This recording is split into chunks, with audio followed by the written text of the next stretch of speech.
Europe 1, on est bien sûr en direct avec toute l'équipe, c'est On marche sur la tête, et on marche sur la tête encore aujourd'hui. Donc le fils d'Oussama Ben Laden, Omar Ben Laden, veut faire appel de sa sanction. Alors, est-ce qu'il y en a qui peuvent le comprendre ou pas du tout, Olivier d'Artigol? Non mais franchement. Non, je peux non. Bah, ouais, non. Monsieur Retailleau, peut-être d'autres choses à faire. Oui, d'accord, mais voilà, non, c'est non. C'est non, très bien, merci. Très bien, merci. On a Thomas qui est avec nous. Ça n'allait pas, là. Non, mais c'est très bien, merci. C'est non, mais j'aime bien votre réponse. Elle est simple, elle est claire, merci. Il y a Thomas qui est avec nous. Thomas qui est dans l'immobilier, qui habite en Seine-et-Marne. Salut Thomas.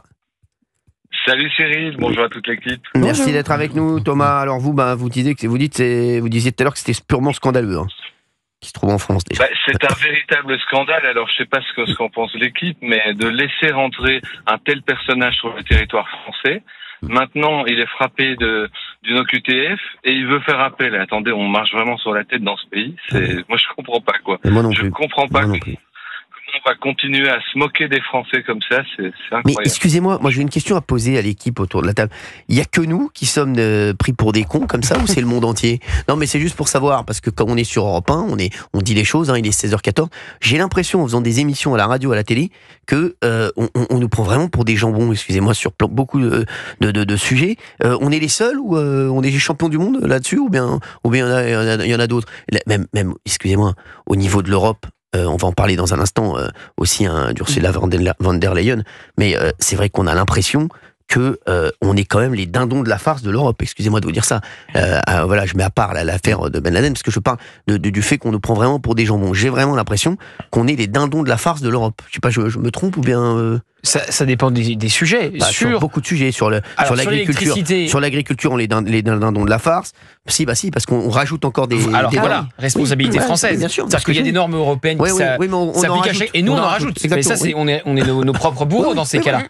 Par contre, effectivement, sur l'électricité, on en a largement parlé hier avec Monsieur Proglio. Là, on est vraiment les dindons de la farce, puisqu'on sert les Allemands. Ouais, donc on fait augmenter les prix de notre électricité produite à bas coût pour faire plaisir aux Allemands. Alors là, c'est vraiment l'exemple chimiquement pur où on est les dindons de la farce. Il va plus y avoir de boulanger pour faire plaisir aux Allemands. On mangera que des strudels. Voilà. Non mais c'est vrai, les mecs. Des bretzels et des strudels. Voilà, mais c'est pour faire plaisir aux Allemands, on s'en fout. Voilà, c'est bien, ça fait plaisir aux Allemands. Tant que ça fait plaisir aux Allemands, on peut perdre tous nos boulangers, ça y a pas de problème. Sur notre désindustrialisation aussi. Bien sûr, c'est quand même fou, excusez-moi. L'histoire hier de l'électricité, pour faire plaisir aux Allemands, c'est quand même incroyable. Avant, on vendait l'électricité directement à ceux qui en avaient besoin, par exemple, les exportateurs d'électricité. Exactement. Et aujourd'hui, on passe par des traders. Et les traders multiplient les prix et ensuite revendent à des prix exorbitants, alors que nous, on a des prix très bas. Bien sûr. Et sur l'agriculture aussi, on rajoute des normes. On rajoute, mais par contre, on est content d'acheter des poulets ukrainiens. On aide l'Ukraine aussi. Bon, on aide tout le monde en fait. On aide tout le monde sauf les Français. Oui. En fait, c'est ça en fait. J'ai remarqué en fait le slogan de la France, c'est vous inquiétez pas, venez chez nous, on aidera tout le monde sauf les Français. Les poulets ukrainiens qui sont produits dans des conditions déplorables, avec des réglementations pour le coup bien différentes des réglementations européennes. Sans TVA. Exactement. Et on les ramène quand même dans les supermarchés, etc. À des prix cassés. Mais on est content et on est en train de tuer nos agriculteurs et nos éleveurs. Mais comme j'ai dit, en France, venez en France, on aide tout le monde sauf les Français. Et après, on incrimine le consommateur en disant oui, mais c'est vous parce que vous voulez acheter des poulets qui coûtent pas cher parce que vous n'avez pas d'argent. Voilà. Ah bien sûr, s'il y avait moins de contraintes pour nos éleveurs et nos agriculteurs, ils pourraient vendre moins cher, forcément. Et puis si les grandes distributions se gavaient pas, ils pouvaient vendre moins cher aussi. Il y a la marge qui compte évidemment, sur le lait notamment qui est catastrophique. Bien sûr, mais tout est catastrophique. Thomas, excusez-moi, j'ai fait une petite digression. Non, pas de souci.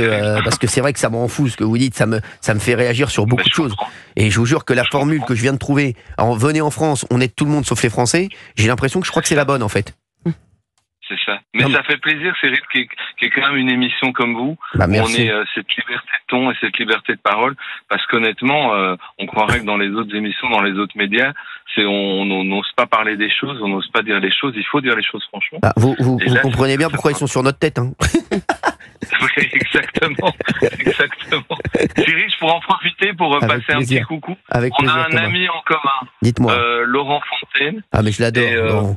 C'est un amour. Je connais un petit peu, que j'ai été voir dans sa boîte de prod, parce que moi, si vous voulez, j'avais un concept de faire une émission télé autour de l'immobilier, ou d'être spécialiste, entre guillemets, de l'immobilier. Mais bon, j'ai même vu Lionel Stan pour ça, mais il m'a dit que ça marcherait pas. Mon directeur général. Il a dit que ça marcherait pas, il a pas vu les cartons que ça fait. Je vais l'appeler quand même Lionel Stan. C'est mon directeur général, directeur général de ma boîte. Je vais quand même aller le voir tout à l'heure. Merci Thomas. Je vous fais de gros bisous Thomas. Merci d'avoir été avec nous. J'embrasse fort Laurent Fontaine de votre part. C'est un amour. Un amour. Tiens, justement.